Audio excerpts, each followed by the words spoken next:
2 months నుంచి నన్ను దూరం పెడుతున్నారండి. అసలు నాతో మాట్లాడట్లేదు, చిరాకు పడిపోతున్నారు. గతంలో ఆల్రెడీ ఒక అబ్బాయిని లవ్ చేశాను. నేను అన్ని తనకి చెప్తే నేను పెళ్లి చేసుకున్నాను. అతనికి పెళ్లి అయిందమ్మా? అతనికి ఇంకా పెళ్లి కాలేదండి. ఏమ్మా, ఏం చేసుకోడా? నేనైతే ఏం అడగలేదు. హలో అండి, మీరెవరు? నేను నిరుపమ, సుమన్ టీవీ అందమైన జీవితం కార్యక్రమం నుంచి కాల్ చేస్తున్నానండి. సుమన్ టీవీ వాళ్ళకి నాతో ఏం పని? మీ వైఫ్ పవిత్ర ఉన్నారు కదా, దానికి సిగ్గులేని పని చేసింది మళ్ళీ మిమ్మల్ని మీరు అలాంటి మాటలు మాట్లాడేంత మీకు రైట్స్ అయితే లేవు. ఏం తెలుసు అని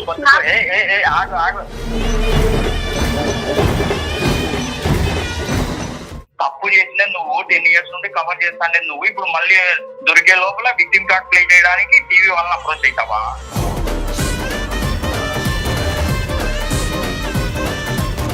నువ్వు ఫోన్ ఎత్తుతూనే మీ ఆవిడ్ని నానా బూతులు తిడుతున్నావు. మరి 2 నెలలు బట్టి ఇంత కోపం కసి అంతా మనసులో పెట్టుకుని అలాగే ఉన్నావా ఇంట్లో? నా ముగ్గురికి ఏం చేత కాలేదు, అందుకే నేనే సంపాదిస్తాను. వాడు వేస్ట్ కాడానికి మీరు అలా చెప్పలేదు. బాబు, నువ్వు వేస్ట్ గాడు అయితే వేస్ట్ గాడు. పెళ్లి చూపులప్పుడే ఇంత నిజాయితీ ఉందంటే ఇంకా క్యారెక్టర్ కూడా ఇలాగే ఉంటుంది అనుకుని నేను చేసుకున్నా సార్. నేను చేయక అసలు ఇంట్లో పరిస్థితి ఎలా ఉంటుంది అసలు? అంటే ఇప్పుడు నేను ఉద్యోగం చేయలేదు కాబట్టి ఇప్పుడు వాడు ఆఫీస్ లో పని చేస్తాను. రేపు పొద్దున వాడు ఫామ్ హౌస్ లో పని చేయమంటాడు, వెళ్తావా? నీ పేరులోనే పవిత్రతుంది, నీ బతుకులో లేదు, నీ బుద్ధిలో లేదు. ఎదవా, వాడేదో కావాలని చెప్పి వింటాం అలవాటు చేసుకో. వీడు జస్ట్ లేట్ అయినందుకే ఇంత కంగారు పడిపోతున్నాడు. వాళ్ళ 2 పిల్లలు నీకు పుట్టలేదు, వానికి పుట్టలేదు, నీకు పుట్టినారనుకుంటే వాడు ఏమైపోతారా రాకూడదు. మంచి బీబీ గారు దొరికినారా మీకే అని మాట్లాడుకోవడం నేను విన్నా సార్. నువ్వు నన్ను అడగాలి కదా, ఏంటి వాళ్ళు ఇలా మాట్లాడుకుంటున్నారు ఏంటి నువ్వు అక్కడే నన్ను అడగాలి కదా. నువ్వు కడుపుకి అన్నం తింటావా, తిండి తింటావా? ఏ ముగ్గురన్నా వచ్చి నా పిల్లలు నాకు పుట్టలేదంట, వానికి పుట్టినారంట, సర్టిఫికేట్ చూపించమని ఎవరన్నా అడుగుతాడా? తలచాడినాడు.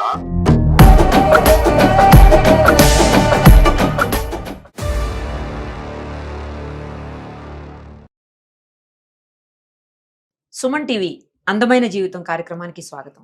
ప్రస్తుతం మనతో పాటు ఉన్నారు ప్రముఖ సైకియాట్రిస్ట్ డాక్టర్ కళ్యాణ్ చక్రవర్తి గారు. డాక్టర్ గారు నమస్తే. నమస్తే మేడం. సార్, ఇప్పుడు మనకు వచ్చినటువంటి మెయిల్లో మేము పిక్ చేసింది ఏంటి అంటే, ఒక భార్యాభర్తలు 10 ఏళ్ల నుంచి హ్యాపీగా లైఫ్ లీడ్ చేస్తున్నారు. సడన్ గా వాళ్ళ జీవితంలో ఒక సునామీ లాగా మాటలు లేవు ఇద్దరి మధ్యన. అసలు ఏం జరిగిందో అర్థం కావట్లేదు ఆవిడకు. అసలు కన్ఫ్యూజన్ స్టేటస్ లో మనకు మెయిల్ చేసి ఈ మధ్యనే. సో ఒక్కసారి ఆమెతో మాట్లాడదాం. తప్పకుండా.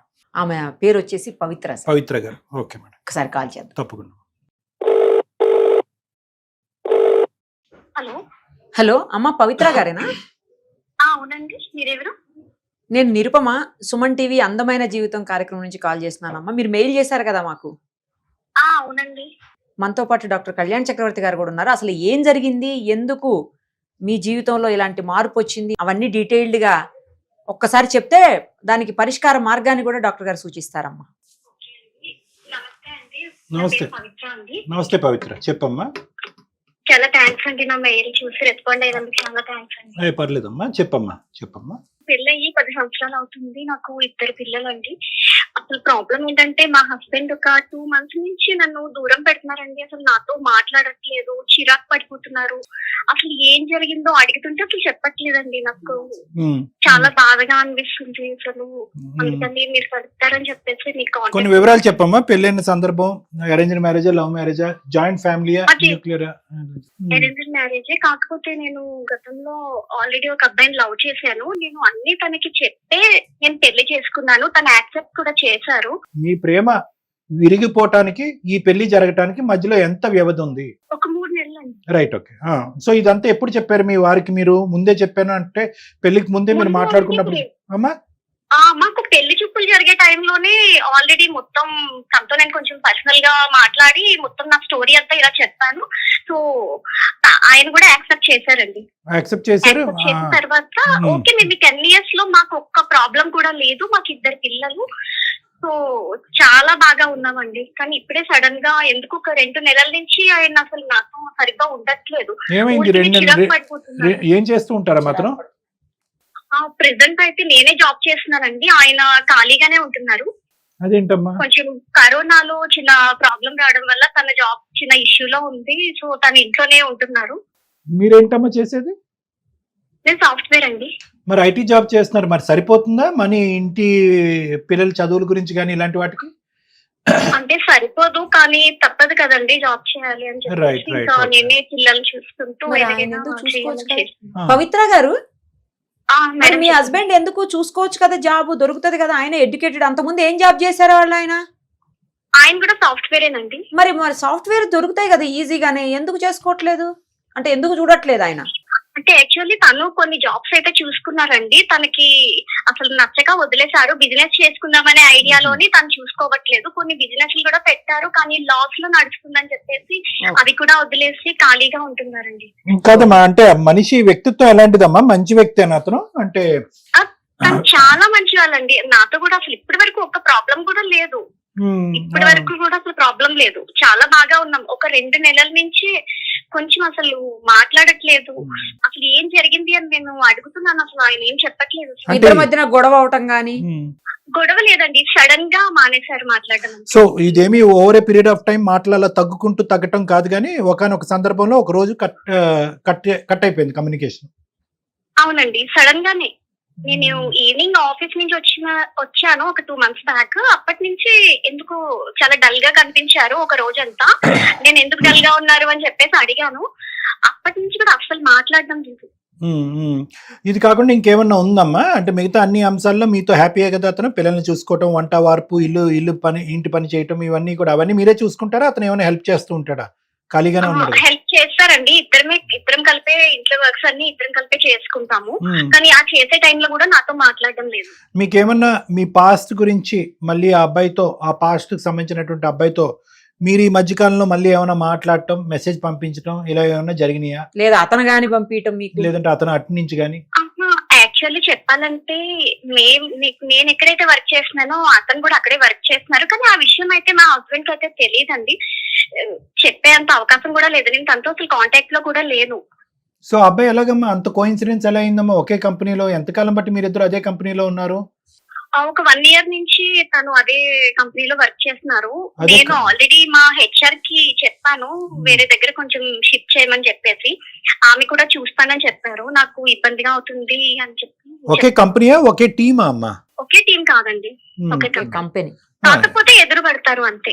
వచ్చి జాయిన్ అయిన అంటున్నాడు కదా, అదేమన్నా మీ ఇద్దరి మధ్య మనస్పర్ధలకి ఒక కారణమా? అలాంటిది ఏమన్నా ఉందని మీకు అనుమానం ఉందా?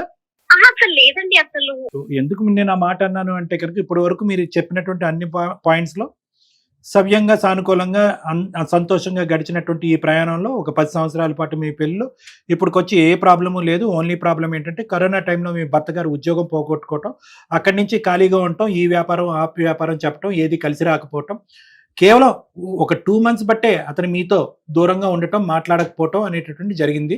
దానికి ఒక ఎడిషనల్ పాయింట్ మీరు ఏమని చెప్పారంటే 1 year బ్యాక్ ఒక కోఇన్సిడెన్స్ రూపాన అబ్బాయి ఎక్స్ మీ లవర్ ఎవరైతే ఉన్నాడో అతను వచ్చి ఈ కంపెనీలో జాయిన్ అవటం అనేది జరిగింది. అది కూడా మీరు హెచ్ఆర్కి వెళ్ళారు, చెప్పారు. హెచ్ఆర్ పెద్ద స్పందించలేదు. అతన్ని మమ్మల్ని దూరంగా వేయండి అంటే వాళ్ళు స్పందించలేదు. అదంతా ఒక ఎత్తు.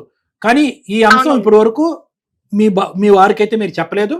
అతని మనసులో ఈ కారణం చేత మాట్లాడకుండా అతను దూరం పెడుతున్నాడు అనేటటువంటి ఆలోచన లేదు అనేది కూడా మీరు చెప్పగలుగుతున్నారు కదా? అవునండి. అంటే ఈ విషయం నేను ఒకవేళ మా హస్బెండ్ కి చెప్తే తనేదైనా తప్పుగా అపార్థం చేసుకుంటారు, ఆఫీస్ మానేమంటారు. ఇప్పుడు మానేస్తే ఇప్పుడు తనకి జాబ్ లేక, నాకు జాబ్ లేక, అసలు పిల్లలు స్కూల్స్ అవన్నీ చాలా ప్రాబ్లమ్స్, ఫుడ్ కూడా ఇబ్బంది అయిపోతుంది అని చెప్పేసి నేను అతనికి చెప్పకుండా హెచ్ఆర్ కి ఇలా మెయిల్ పెట్టాను.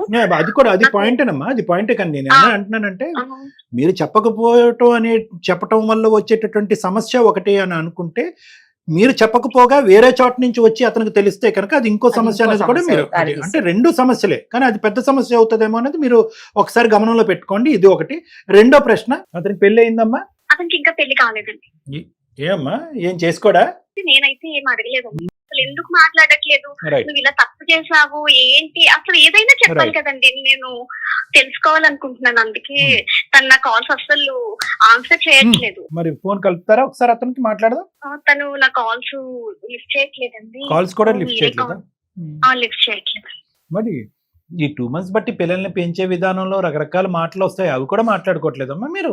లేదండి, ఇంట్లో ఏదో అంటే నేను మాట్లాడుతా ఉంటే జస్ట్ అలా వినేసి ఊరుకుంటారు అంతే అండి, అసలు మాట్లాడట్లేదు. సో ఇంట్లో పిల్లల మాటలు తప్ప మీ ఇద్దరు ఏదైనా- మాటలు వినిపించారు. లేదండి, ఒకవేళ నేనే మాట్లాడతాను తనకి అర్థం అవుతుంది, కానీ నాతో మాట్లాడదు. సరే, ఫేర్ ఎనఫ్. ఒకసారి నంబర్ ఇవ్వమ్మా, మేడంకి నంబర్ ఇస్తే మేడం ఒకసారి కలుపుతారు, మీరు లైన్ లో ఉండండి. మెసేజ్ పంపించమ్మా. ఏం పేరండి మీ హస్బెండ్ పేరు? ఓకే, మెసేజ్ చేయండి నంబర్ ఒకసారి నాకు. Okay madam.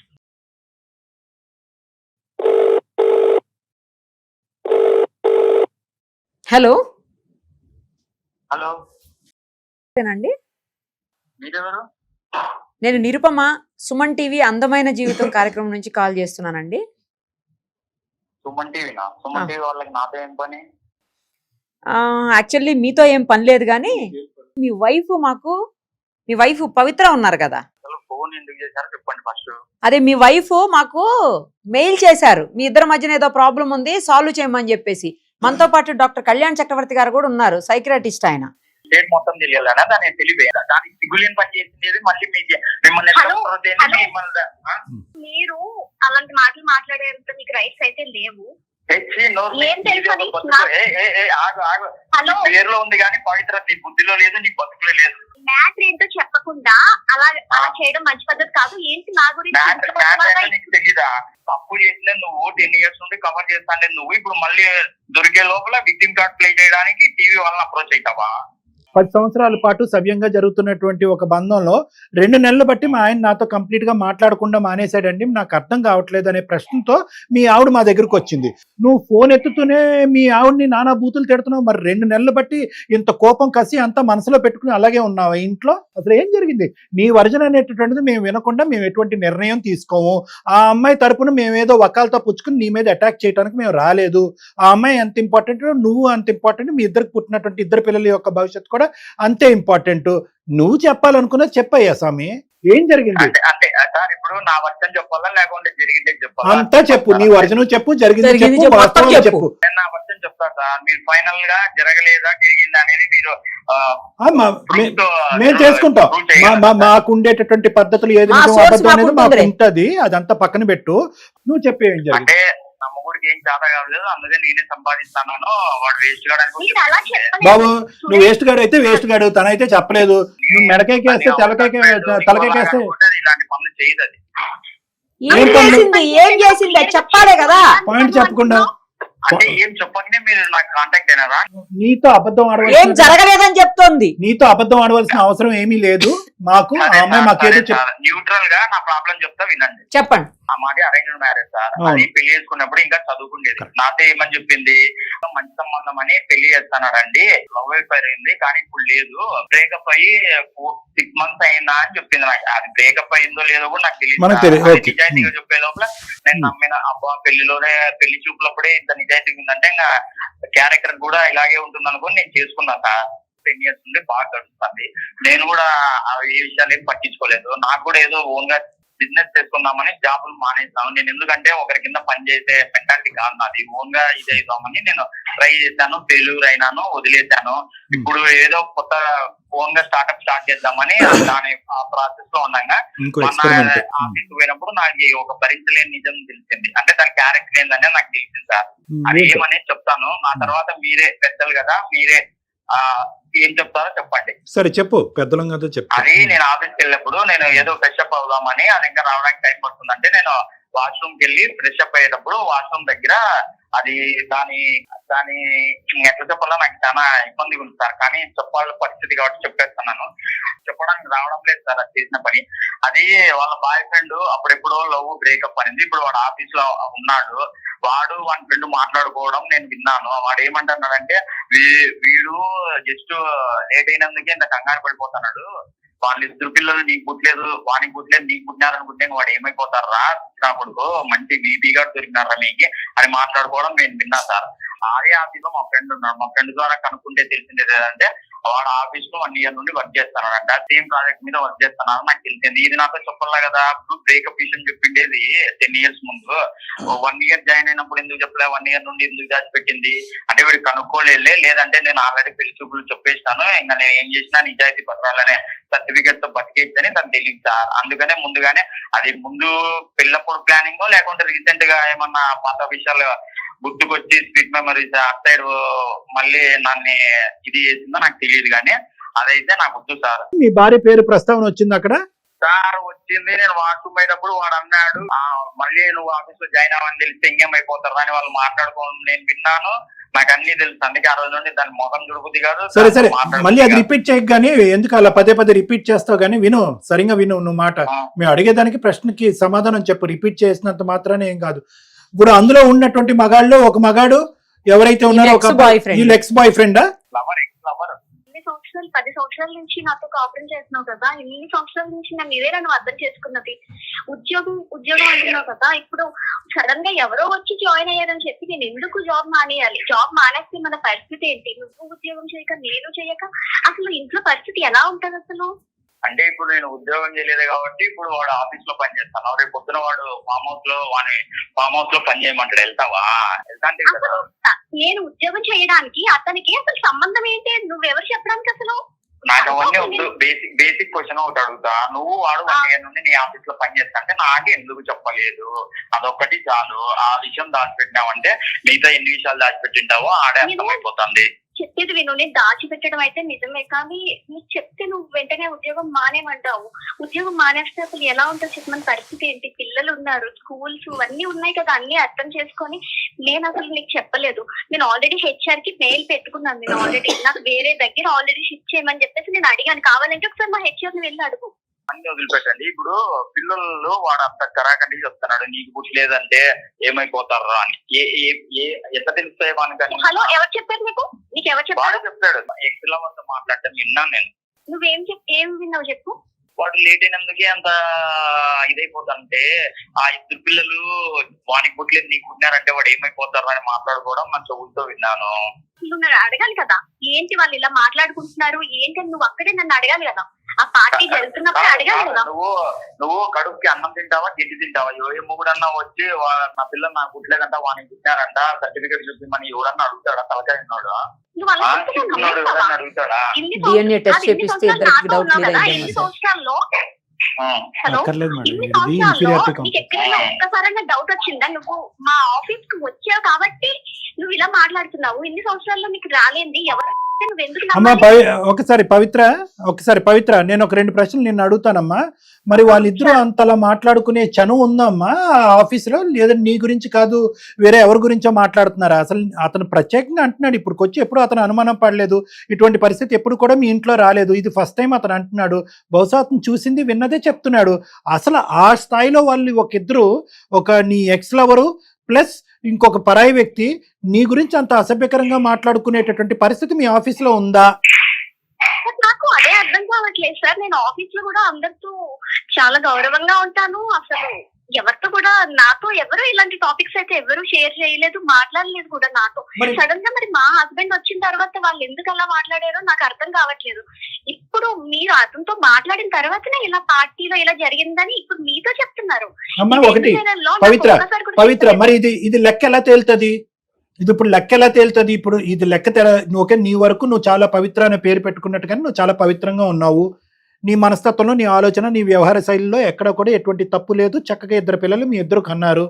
కానీ ఒక పరాయి 2 వ్యక్తులు ప్రత్యేకంగా ఇతన్ని పక్కన పెట్టుకుని వీడు ఆఫీస్కి నుంచే ఇంటికి వెళ్ళటానికి లేట్ అవుతే ఇంత ఫీల్ అయ్యేటటువంటి వాడు ఆ 2 పిల్లలు నీకు పుట్టారు అనేటటువంటి అంత బహిరంగంగా అంత చండాలంగా మాట్లాడుతూటటువంటి 2 వ్యక్తులు అలా మాట్లాడుతున్నారు అంటే కనుక ప్రత్యేకంగా అందులో ఎవరికైనా వాళ్ళిద్దరికీ కానీ ఒక్కడికి కానీ ఏదో ఒక చెడు బుద్ధి అయితే ఉందిగా. మీ ఇద్దరు కాపురంలో చిచ్చు పెట్టాలని ఉద్దేశం ఉంది కదా. ఎందుకు అంత నేను ఇందాకటి నుంచి అడిగేది ఒకటేనమ్మా, కోఇన్సిడెన్స్ ఒక 1 year బ్యాక్ నీ మనసులో ఏ ఉద్దేశం ఉంది, ఏ ఆలోచన ఉందని నేను మాట్లాడట్లేదు. 1 year క్రితము వాడు ప్రత్యేకంగా పెళ్లి చేసుకోకుండా వెతుక్కుంటూ వచ్చి మీ ఆఫీసులో జాయిన్ అయ్యాడు అంటే కనుక నీ బుద్ధిలో దుర్బుద్ధి లేకపోయినా కూడా వాడి ఉద్దేశంలో దుర్బుద్ధి ఉందేమో, ఇది ఒక అవకాశం కింద వాడుకున్నాడేమో, భార్యాభర్తలను విడగొట్టాలని అనుకున్నాడేమో, వేరే ఫ్రెండ్ యొక్క హెల్ప్ తీసుకుని అక్కడ ఇతనికి వినిపించేటటువంటి విధంగా మాట్లాడి ఇగో చూడు 10 సంవత్సరాల పాటు మీ ఇద్దరి మధ్యన భేదాభిప్రాయాలు లేకుండా ఉన్నప్పుడు అతను ఇప్పుడు క్రియేట్ చేసేసాడు కదా ఇష్యూని. ఇటువంటి దుర్బుద్ధి ఉండేటటువంటి వాడు, ఇలాంటి వాడు మీ ఆఫీసులోకి ఎంటర్ అయిన తర్వాత నీకు ఏమి వాడి యొక్క బిహేవియర్ కానీ, మేనరిజమ్స్లో కానీ, మాటల్లో కానీ, ఓకే ఒక అంశం అయితే కనుక భర్తకు చెప్పకుండా దాచిపెట్టడం అనేది నేను ఇందాక అన్నాను కదా, 2 రిస్కులు ఉంటాయి. ఒకటి డైరెక్ట్గా మీ భర్తకు అనుకోవటం, ఇంకో రిస్క్ ఏంటంటే కనుక నువ్వు ప్రత్యేకంగా వెళ్ళి మీ భర్తకు చెప్తే కనుక ఈ ఉద్యోగం కూడా మానిపిస్తే ఇల్లు గడిచేది ఎలాగా అనేది ఒకటి. నేను ఏదైతే అన్నానో అదే జరిగింది ఇక్కడ. మీ హస్బెండ్ ఎప్పటికీ మీ జీవితకాలంలో ఎప్పటికీ ఆఫీస్కి రాడని నువ్వు అనుకున్నావో ఏంటో నాకు తెలియదు, కానీ అతను రానే వచ్చాడు. గంట లేట్ అయిందని వచ్చాడు అతను. ఆఫీస్కి వచ్చిన అసలు ప్రాబ్లం ఏంటి సార్? ఇప్పుడు ఇంట్లో మనుషులు ఎవరైనా లేట్ గా వస్తే అసలు ఆఫీస్ కి ఎవరైనా వస్తారు కదా సార్, దాంట్లో పెద్ద విషయం అయితే ఒకటి వినండి, ఇక్కడ వినండి అమ్మా పవిత్ర, ఒక్కటి వినండి, జాగ్రత్తగా వినండి. ఇక్కడ నీ యొక్క క్యారెక్టర్, నీ ఆలోచన శైలి కంటే ఎవరైతే నీ చుట్టూరు ఉండేటటువంటి కొంతమంది నీకు తెలియకుండానే మీ జీవితంలో గొయ్యలు తవ్వేటటువంటి ఒక బ్యాచ్ ఉన్నారు, ఆ బ్యాచ్ నువ్వు కనుక్కోలేకపోయావా అని మేము అడుగుతున్నాం. బ్యాడ్ ఇంటెన్షన్ తోనే అక్కడ జాయిన్ అయ్యి ఉండాలి సార్ అసలు.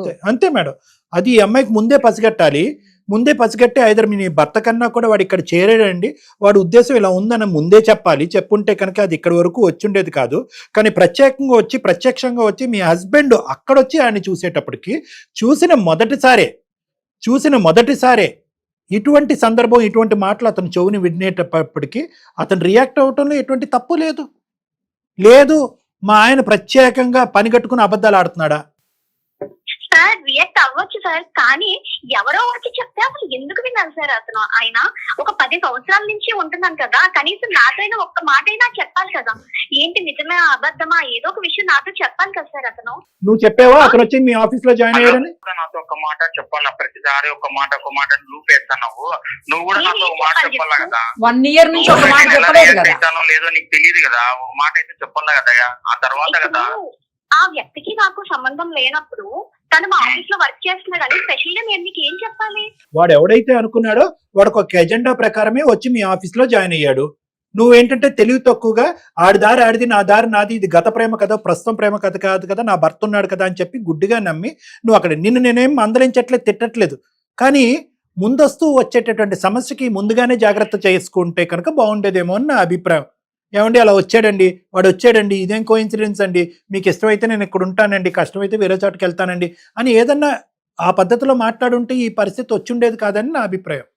ఎన్నో ఆప్షన్స్ ఉన్నా నువ్వు ఒకే ఆప్షన్ ఎంచుకున్నావు. ఏంది వీనికి తెలియదు, వీడు తెలుసుకోలేడు, అంతే. అది నీకు తెలియదు మాట్లాడుతున్నావు. నీ పేరులోనే పవిత్రత ఉంది, నీ బతుకులో లేదు, నీ బుద్ధిలో లేదు. అనవలసిన అన్ని మాటలు అనేసావు, చెప్పవలసినటువంటి అన్ని మాటలు అనేసావు, అవమానించవలసినటువంటి అన్ని అవమానాలని ఆ అమ్మాయి పడింది, ఇంకా ఆపేసాయి. ఇంకొక 2 నిమిషాలు విను. నువ్వు వాడెవడో ఒక ఎదవ, ఓకే, వాడేదో కావాలని చెప్పి వింటం అలవాటు చేసుకో. 9 సంవత్సరాల పాటు కాపురం, 10 సంవత్సరాల పాటు విను 10 సంవత్సరాల పాటు పవిత్రంగా కాపురం చేసినట్టు నీ భార్యని అసెస్ చేస్తావా? ఒక 2 నిమిషాల పాటు నువ్వు వినకూడనటువంటి ఒక ఎదవ నోట్లోంచి వచ్చే మాటలు బట్టి ఈ 10 సంవత్సరాల పాటు కాపురం చేసింది ఈ పవిత్రత అంతా తీసుకెళ్లి బూడిదలో పోసిన పన్నీర్ అవుతుందా? ఈ 10 years పాటు నీ భార్యకి నువ్వు ఏం సర్టిఫికెట్ ఇవ్వవా? ఏ సర్టిఫికెట్ ఇవ్వవా? ఒకటే విను, నీ భార్య ఇప్పటికొచ్చి ఏ అంశంలో అయినా కూడా 6 సంవత్సరాల పాటు నువ్వు ఎక్స్పెరిమెంట్లు చేసుకుంటూ ఇంట్లో కూర్చుని పని పాట లేకుండా ఎవరి కింద నేను పని చేయను సార్, నేను రాజా బిడ్డని, నేను నాకు కావాల్సినటువంటి విధంగా ఉంటేనే పని చేస్తానని చెప్పి నువ్వు ఇంట్లో కూర్చున్నావు. ఆ అమ్మాయి బయటికి వెళ్ళి కష్టపడుతుంది, పగలనక రాత్రి అనక కష్టపడుతుంది. నువ్వు ఏదో కొద్ది సంపాదించి మాట్లాడితే కనుక అది వేరే విషయంగా ఉండేది. నువ్వు ఏమీ చేయట్లేదు, ఇప్పుడు నానా మాటలు అంటున్నావు. నువ్వు విన్నది 2 నిమిషాలు, ఎటువంటి ప్రూఫ్ లేదు. నువ్వు దమ్మున్న మగాడు అయితే కనుక అక్కడే గల్లా పట్టుకుని వాడిని నిలదీసి ఉండేవాడివి. అక్కడే మీ ఆవిడని ఎదురుగుంట పెట్టి ఏంటి అసలు మీ ఇద్దరి మధ్య సంబంధం ఏంటి అని చెప్పి అక్కడే అడుగుండేదానివి. ఇప్పుడేమో 2 నెలల పాటు అది నాంచి అంతా ఇది అయిపోయిన తర్వాత ఇప్పుడు నీ భార్యని నానా మాటలు అంటంలో ఎటువంటి ఇది ఉంది నీకు? స్కోప్ ఇచ్చింటేనే వాళ్ళు మాట్లాడగలుగుతున్నారు. ఇది అదంతా స్కోప్ ఇచ్చేంత పర్ఫార్మెన్స్ చేసిందని నాకు డౌట్ వస్తుంది. ఇందాక నువ్వు మాకు అన్నావు, ఎందుకు ఈ మాట ముందస్తూనే అంటూనే ఎందుకు ఈ డైలాగులు కంప్లీట్ చేసావు అన్నది నాకు ఇప్పుడు అర్థం అవుతుంది. ఎందుకంటే నీ చేతిలో ఏమీ లేదు, నువ్వు చెవుతో విన్న తప్ప నీ దగ్గర ఎటువంటి ఆధారం లేదు. నా ఉద్దేశం కూడా ఒకసారి ఆలోచించుకో. 10 years పాటు నీతో పాటు ప్రయాణం చేసినటువంటి ఈ అమ్మాయి ఒక్క సందర్భంలో అయినా కూడా ఒక మచ్చపడేటటువంటి విధంగా వ్యవహరించిందా, ఆలోచించిందా, మాట్లాడిందా? ఎప్పుడూ లేనటువంటి ఈ సమస్య ఈ రోజు ఎందుకు వచ్చిందంటే 2 కారణాల చేత వచ్చింది. ఒకటి, ఆ అమ్మాయి ముందొస్తే నీకు చెప్పుంటే కనుక ఏదో వచ్చి మా ఆఫీస్లో జాయిన్ అయ్యడం చెప్పుంటే ఈ ప్రాబ్లం వచ్చిండేది కాదు. నెంబర్ 1, ఈ అమ్మాయి యొక్క వీక్నెస్ ని వాళ్ళు క్యాష్ చేసుకుని వెనకట్లో ఒక నాటకం ఆడారు. సో వాడు అక్కడ కల్ప్రిట్, నీ వైఫ్ కల్ప్రిటా కాదనేది డిసైడ్ చేసుకోవాల్సింది నువ్వు విన్నది నేను అబద్ధం అని అనట్లే. ఫైనల్ గా నేను ఒకటే మాట చెప్తాను సార్, నేనైతే డిఎన్ఏ టెస్ట్ కి వెళ్దాం అనుకుంటున్నా. దానిలో ప్రూవ్ అయిందనుకో అది రెడీగా ఉన్నాను సురేష్. నేను ఆల్రెడీ ఇందాకే చెప్పాను మీకు, నేను ఏ టెస్ట్ కన్నా నేను రెడీగానే ఉన్నాను. ఉండే స్వామి అందరికి డిఎన్ఏ టెస్ట్ ఒకటి బాగా. డిఎన్ఏ టెస్ట్ అంటే కనుక అదేదో రోడ్డు మీద అమ్మేటటువంటి ఏం చింతపండు బియ్యం అనుకున్నారా? ఏమే డిఎన్ఏ టెస్ట్ చేయించటానికి మీరు ఆప్షన్ చెప్పండి సార్, మీరే చెప్పండి. అలా అన్నావు బాగుంది, అలా అన్నావు బాగుంది, అలా అన్నావు బాగుంది, అలా అన్నావు బాగుంది. ప్రతిదానికి డిఎన్ఏ టెస్ట్ అనేటటువంటిది అది అంత ఈజీ కార్యక్రమం ఏం కాదు, అది చాలా పెద్ద లీగల్ ప్రాసెస్. అయినా కానీ అవసరం వస్తే కనుక ఖచ్చితంగా అక్కడి వరకు వెళ్దాం. నాకు వచ్చేటటువంటి కోపం, బాధ, బెంగ ఏంటంటే కనుక 10 years పాటు మీరిద్దరు చేసినటువంటి ప్రయాణాన్ని నువ్వు ఇచ్చేటటువంటి విలువ ఇదేనా? కేవలం ఒకడు మాట్లాడినటువంటి మాటను నమ్ముతావా? అంటే మీరిద్దరు చేసినటువంటి ప్రయాణం, మీ పెళ్లి ఎప్పుడో పెటాకులు అయిపోవాలిగా. అంటే ఇంకోడెవడో ఎక్కడో ఏ బస్సులోనో ఏ ఆటోలోనో ఏదో అంటాడు, ఒక రాంగ్గా మీ భార్యను వర్ణిస్తాడు, లేదంటే నీ భార్య గురించి ఒక రాంగ్ వర్జన్ అనేటటువంటిది నీ చెవులో పడేటటువంటి విధంగా ఎవడో మాట్లాడతాడు. అంతేనా? అంటే నేను అనేది ఏంటంటే డిఎన్ఏ టెస్ట్ చేయించాలంటే చేయిద్దాం, దానికి ఏ విధంగా తోడ్పడాలి, ఏ విధంగా ఫెసిలిటేట్ చేయాలని నన్ను అడిగితే నేను చెప్తాను. అది కాదు, దానికంటే ముందు మనసా వాచా కర్మ, మనస్ఫూర్తిగా నువ్వు ప్రేమించి పెళ్లి చేసుకున్నటువంటి ఒక భార్య, నమ్మకంగా చేసినటువంటి ఒక 10 సంవత్సరాల ప్రయాణం, ఇష్టపడి పెళ్లి చేసుకున్నట్టు మీరిద్దరు 6 సంవత్సరాల పాటు నువ్వు ఏ సద్యోగం చేయకపోయినా, ఇంట్లో కూర్చున్నా కూడా ఉద్యోగం చేసేటటువంటి ప్రయత్నం చేయకపోయినా, పెట్టేటటువంటి ఎక్స్పెరిమెంటల్గా బిజినెస్లు పెట్టి నష్టం వచ్చినా కూడా ఆ నష్టం అమ్మాయి భాగం పంచుకుని ఉందే గానీ నువ్వు వెళ్ళి బయటకు వెళ్ళి పని చేసి 4 పైసలు సంపాదించు అని చెప్పి నీ మీద ఒత్తిడి పెట్టినటువంటి ఒక భార్యకి ఈరోజు నువ్వు ఇచ్చే విలువ ఇంతేనా? సార్ నా ఫైనల్ గా డౌట్ సార్, నాకు 6 months టైం కావాలా, అందులో నా స్టార్ట్అప్ స్టార్ట్ అవుతుంది, అందులో నేను కూడా రీథింకింగ్ చేసుకుంటా. నీ స్టార్ట్అప్ లో చేసుకొని అప్పుడు ఫైనల్ గా నా వర్షన్ అనేది అమ్మాయితో కలవడం, లేదంటే నా పిల్లలతో ఇది కావడం. తప్పు, చాలా తప్పు. నీకు ఆప్షనే లేదు. సురేష్, నీకు ఆప్షనే లేదు. డిఎన్ఏ టెస్ట్ చేయిద్దామంటే చేయిద్దాం, కానీ దానికంటే ముందు ఎవడైతే ఈ మాటలు అన్నాడో వాడు గల్లా పట్టుకుని పద, అమ్మాయి కూడా వస్తుంది, నేను నిరుపమ మేడం కూడా వస్తాము, అసలు వాడు ఏ సందర్భంలో ఏ పరిస్థితిలో అన్నాడు, అసలు ఈ అమ్మాయిని ఉద్దేశించి అన్నాడా, ఏ ఆలోచనతో అన్నాడు, మొత్తం అంతా కూడా లెక్క తేలటం పెద్ద కష్టం కాదు. మేము ఇన్వాల్వ్ అవుతాయి, డిఎన్ఏ టెస్ట్ కంటే ముందు మేము ఇన్వాల్వ్ అవుతాం. అసలు నిజాలు ఏంటి అనేటటువంటిది అక్కడ బట్టబయలు అవుతాయి.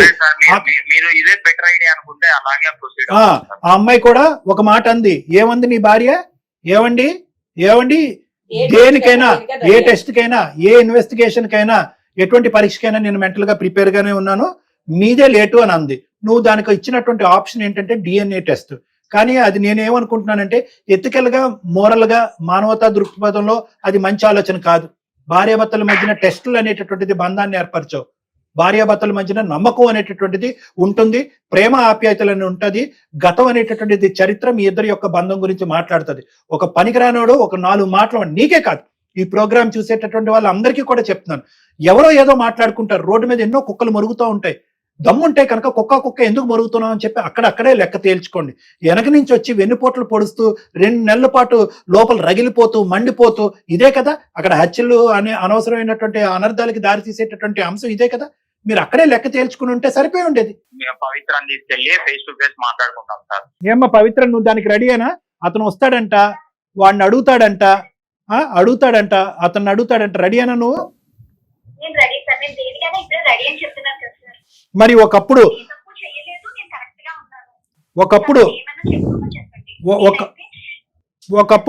వాడు కావాలనే మాట్లాడాడు, మీ ఇద్దరి మధ్యన ఏదో చిచ్చు పెట్టడానికి వాడు మాట్లాడాడు, వాడు ఒక దురుద్దేశంతో వచ్చి మీ ఆఫీస్లో జాయిన్ అయ్యాడని తెలిస్తే కనుక నువ్వు వెంటనే అక్కడ ఉన్నటువంటి జాబ్కి రిజైన్ చేసి ఇంకో చాటుకి వెళ్ళడానికి రెడీయేనా?